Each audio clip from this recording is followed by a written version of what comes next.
कांग्रेस का फॉर्मूला साफ है कि मुसलमानों को डराते रहो, उनको भय दिखाओ, उनको वोट बैंक के कन्वर्ट करो और वोट बैंक को मजबूत करो।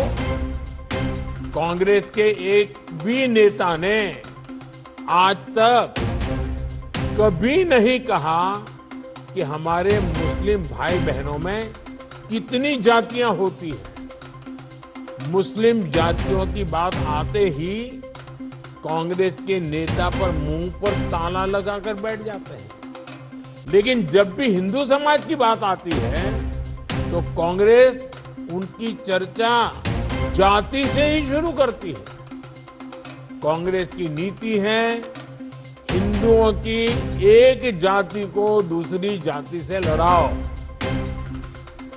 कांग्रेस जानती है कि जितना हिंदू बटेगा उतना ही उसका फायदा होगा। कांग्रेस किसी भी तरीके से हिंदू समाज में आग लगाए रखना चाहती है ताकि वो उस पर राजनीतिक रोटियां सेकती रहे। भारत में जहां भी चुनाव होते हैं वहां कांग्रेस यही फॉर्मूला लागू करती है।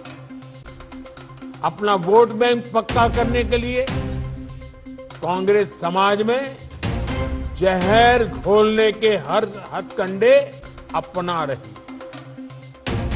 कांग्रेस पूरी तरह से सांप्रदायिक और जातिवाद का चुनाव लड़ती रहती है। हिंदू समाज को तोड़कर उसे अपनी जीत का फॉर्मूला बनाना, यही कांग्रेस की राजनीति का आधार है। कांग्रेस भारत के सर्वजन हिताय, सर्वजन सुखाय की भावना का दमन कर रही है, सनातन परंपरा का दमन कर रही है। जिस कांग्रेस ने इतने वर्षों तक देश पर राज किया, वो सत्ता में वापसी के लिए इतनी बेचैन है कि हर रोज नफरत की राजनीति कर रही है। कांग्रेस की पुरानी पीढ़ी के नेता भी बेबस है,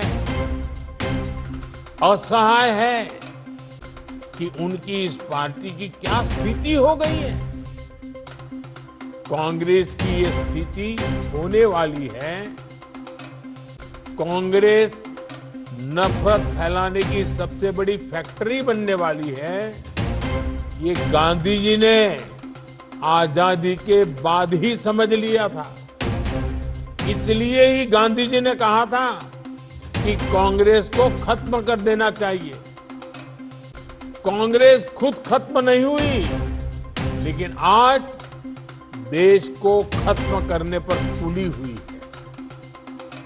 इसलिए हमें सावधान रहना है, सतर्क रहना है। साथियों, मेरा पक्का विश्वास है समाज को तोड़ने की आज जो कोशिश हो रही है, ऐसी हर साजिश को महाराष्ट्र के लोग नाकाम करके रहेंगे। महाराष्ट्र के लोगों को देश के विकास को सर्वोपरि रखते हुए एकजुट होकर बीजेपी महायुति के लिए वोट करना है। हरियाणा तर भाजपा जिंकली, आता महाराष्ट्रात यापेक्षा मोठा विजय मिळवायचा आहे।